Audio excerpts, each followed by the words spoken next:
Ahora, así como lo habíamos anunciado en el bloque anterior, no sé qué me pasa, estoy así medio. Vamos a presentar a nuestra invitada, la doctora Buccini. ¿Cómo está? Buenos días, doctora. Y queremos hablar de este tema que está realmente sonado, muy sonado y nos está afectando a muchos, el bullying. Sí, muy buenos días y muchas gracias por invitarme al programa. Primero que nada, así como estábamos hablando atrás de cámara con la doctora, queremos que nos defina realmente qué es el bullying. Hay una controversia, no sabemos diferenciar y cualquier cosa ahora lo llamamos bullying. Así que defínanos, por favor. Bueno, bullying es cualquier tipo de maltrato, ya sea físico, psicológico o verbal, ¿verdad? Es parecido porque muchas veces dicen violencia, al hablar de bullying hablamos también de violencia. Y es importante aclarar que bullying está en idioma inglés. Nuestra ley habla de acoso y hostigamiento escolar. Esa es para nuestra ley, ¿verdad? La ley que es de carácter administrativa y preventiva.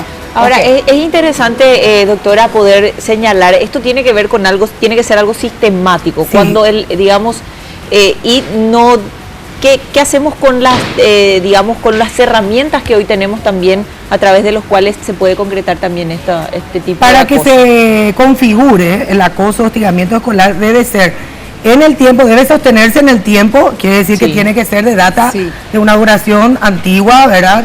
Y también tiene que ser reiterativo, ¿verdad? No es porque un compañero viene y te empuja o viene te estironea, eso no es bullying. Entonces, atención, gente, no confundamos. Una agresión aislada no significa bullying. Esto tiene que ser constante, sistemático y tiene que tener un tiempo. Evidentemente, a eso llamamos acoso nosotros. Pero, doctora, por favor, le pido que ahonde más en esto lo que yo quiero que los padres sepan y que tenemos que tener muy en cuenta es de que vivimos en una sociedad donde la violencia es el flagelo que tenemos ahora. Y es una violencia del tipo muy agresivo, porque si la gente te pregunta, pero doctora, eso existía antes no tentaban, sí, pero eso quedaba en el aula, la maestra ponía límites, ¿verdad? Y lo peor que te podía decir tu maestra es, le voy a llamar a tu mamá o a tu papá, temblábamos, ¿verdad? Claro. Hoy en día eso sale del aula, se lleva a los espacios deportivos, se lleva a los espacios culturales a nivel escolar. A las redes sociales. Y lo peor es a las redes sociales. O sea, la forma en que se está acosando y hostigando es más por las redes sociales. El Twitter, el WhatsApp, ¿verdad? Y creo que hay otra forma que, ¿verdad? Sí. El Facebook también, porque muchos colegios inclusive, hay profesores que a través del Facebook se están enterando de hechos de acoso y hostigamiento escolar y empiezan a abrir las investigaciones correspondientes. Ahora, ¿qué pasa, digamos, doctora? Porque hay una ley, se sancionó una ley y yo tengo conocimiento que, digamos, usted representó a una de las partes en esta primera causa que salió con el tema de la ley antiacoso, la ley antibullying, que se aprobó. Sí, o sea, con relación a lo que me decía, es la primera causa judicializada. Claro. ¿Verdad? La ley del bullying es la ley 4633 del año 2012, pero que entró a regir en julio del año pasado, ¿verdad? O sea, se sancionó en el 2012 y entró a regir el año pasado. Esa es una ley de carácter netamente administrativa a nivel del Ministerio de Educación, ¿verdad? Que establece el protocolo para que la comunidad educativa, tanto la dirección, alumnos, padres, ¿verdad? Se concienticen primero en qué es el acoso y trabajen en forma conjunta. Es preventiva, no es punitiva. Por eso quiero aclarar que la resolución que salió no es una condena. Entonces dice, la primera condena, no es una condena, es una medida cautelar. Porque ¿qué tiene que hacer un juez de la niñez y adolescencia ante un hecho? Primero, el cese de ese hostigamiento que se consiguió hasta el momento. Y luego proteger tanto a las acosadas como a las acosadoras, ¿verdad? ¿Por qué? Porque son menores de edad, están protegidas por la ley. Doctora, pero acá tropezamos con un problema, digamos, en ese sentido, porque si bien la ley es preventiva, pero ¿qué pasa cuando no se puede prevenir? Cuando la ley no, digamos, no puede cumplir el objetivo por el cual fue creada. Se dan los hechos, se configura el hecho de acoso. ¿Cómo se puede hacer entonces para sancionar? Porque por lo menos tiene que haber comunidad escolar, colegio, escuela, maestros, directores, padres.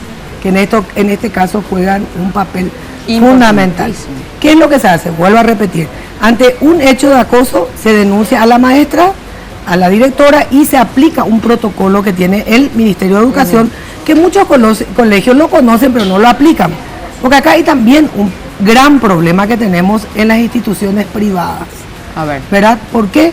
Porque hay un precio que se paga elevado, ¿verdad? Entonces de repente los directores, las profesoras no quieren ir más allá o investigar o que se queden nomás en el ámbito educativo, porque son los padres que pagan las cuotas y dependen de sus ingresos. Estábamos hablando de colegios privados que tienen renombre, alumnos de... También de una clase social alta, ¿verdad? Que es a nivel subjetivo, que es alta, como se dio en este caso que se judicializó, el colegio es de renombre, son de un estrato social muy alto, sí, de renombrado, y que tiene un departamento psicológico que podía haber solucionado dentro del colegio.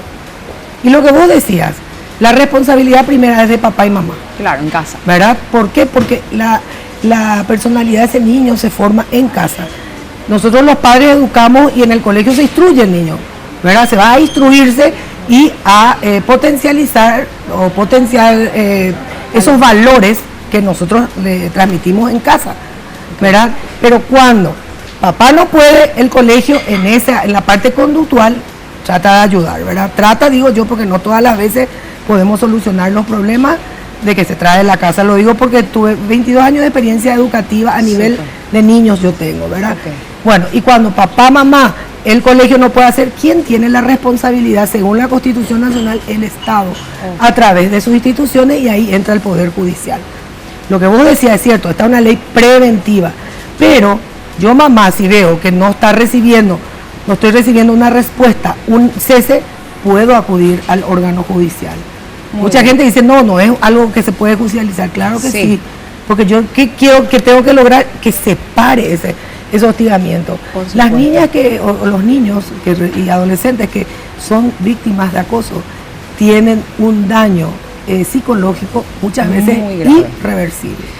Sí. Bueno, doctora, para finalizar, a mí me gustaría que muestre este pequeño libro que tiene en sus manos, porque yo creo que hay muchas madres que quieren conocer más del tema y quieren saber, que de repente ven a sus chicos que, bueno, no quieren contar, pero ellas sospechan algo. Entonces esas madres también, y padres, ¿por qué no?, quieren conocer.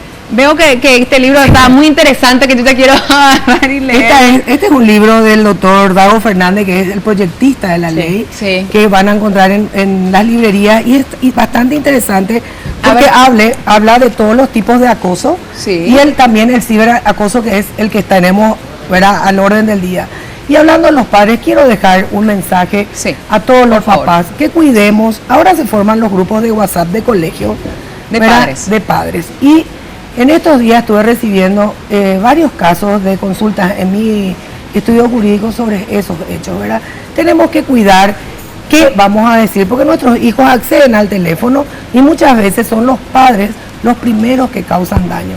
O sea, sacan a comentar hechos que no ocurrieron o acusan al niño, y eso ya después empieza a crear roncha en el aula, y ahí se produce el acoso social, que es la exclusión del niño del grupo, porque su mamá dijo esto, porque su papá dijo esto. Eso hay que cuidar. Bueno, doctora, ¿dónde la gente puede comunicarse con usted para...? Yo tengo, mi número celular es el 0981-449-066 o línea baja 373-811.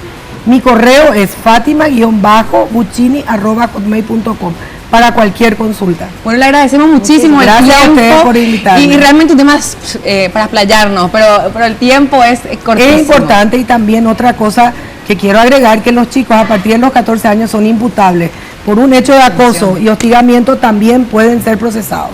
Bueno, para tomar en cuenta, gente. Gracias, doctora, una vez más.